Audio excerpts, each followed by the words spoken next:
The one common mistake that most of us do is choosing the wrong shade of a concealer.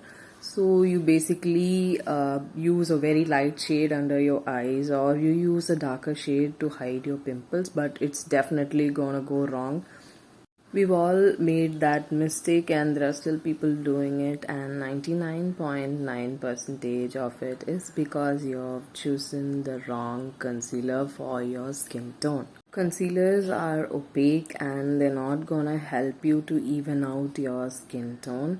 So they're gonna pretty much show you and give the mistakes out. To even out your skin tone, you're supposed to use the foundation, and your concealer is used to cover up your blemishes or dark patches. The base rule that you must be following is choosing the color that is based on your foundation. So when you choose your foundation, choose it according to your skin tone. That will also be applicable when choosing your concealers. So always go in for two shades, one which is lighter than your skin tone and one is a darker on your skin tone, because Indian skin we tend to have too much of sun exposure, so it's better to be safe to have two shades. In case you're gonna try covering up a pimple, first use a darker shade to completely block that out, and then use a lighter shade of concealer over it and blend them both together so that they blend and then cover up your pimple. So for contouring and to hide your under eye dark circles, you will generally go in for a concealer which is two shades lighter than your foundation,